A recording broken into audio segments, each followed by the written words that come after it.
ஆரம்பத்தில் பஸ் கண்டக்டராக வாழ்க்கையை தொடங்கி பஸ் டிப்போல கேப்பாரட்டு கிடந்த வேஸ்ட் இன்ஜின் ஆயிலை பார்த்து அதை எப்படி காசு ஆக்கலாம்னு யோசிச்சு அந்த ஆயிலை வெளியே கொண்டு போய் விற்று அதில் பணம் சம்பாதிச்சு தன்னோட முதல் பிஸ்னஸை ஸ்டார்ட் பண்ணவர் தான் நம்ம ஏவாவேலு.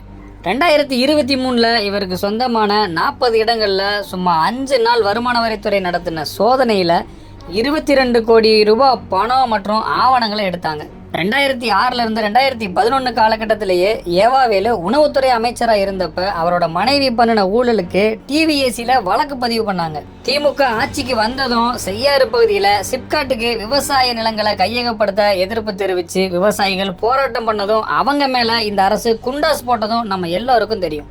அங்கே விவசாயிகளை ஒடுக்குனது, எப்படியாவது டீலிங்கை பேசி முடிக்கணும்னு அயராமல் உழைச்சதும் நம்ம ஏவாவேலு தான்.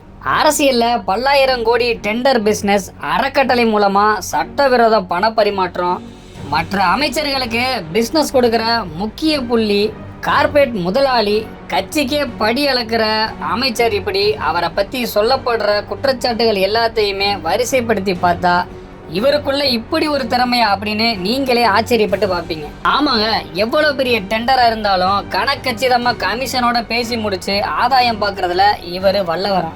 அரசு ஊழியர்கள் போராட்டம், ஜாக்டோஜியோ போட்டோஜியோ இப்படி எந்த சங்கம் வந்தாலும் இந்த சங்கத்தோட பேச்சுவார்த்தை நடத்த துறை சம்பந்தப்பட்ட அமைச்சர்கள் இருந்தாலும் நம்ம தொழிலதிபர் அமைச்சரை தான் முதலமைச்சரே வச்சு பேசுறாருன்னா பார்த்துக்கோங்க எந்த அளவுக்கு அவரோட பிஸ்னஸ் நெட்வொர்க் ஏற்படுத்தி வச்சிருக்காருன்னு.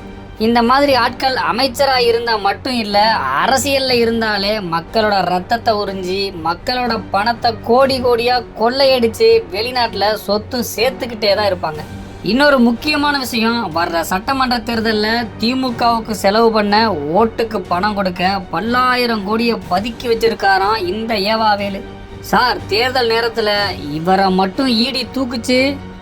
அவர் கண்ட்ரோலில் இருக்கிற அத்தனை தொகுதியிலையும் திமுக டெபாசிட் கூட வாங்காது. மொத்த பணமும் இவர்கிட்ட தான் இருக்குது அப்படின்னு திமுக கட்சிக்காரங்களே அலறிக்கிட்டு இருக்காங்களாம். இவங்க சொல்கிற மாதிரி மட்டும் ஈடி பண்ணாங்கன்னா முதல்ல சந்தோஷப்படுறது எங்கள் திருவண்ணாமலை மாவட்டத்து மக்கள் தான். இந்த ஆளோட ஆட்டத்துக்கு ஒரு முற்றுப்புள்ளி வைக்கட்டும்.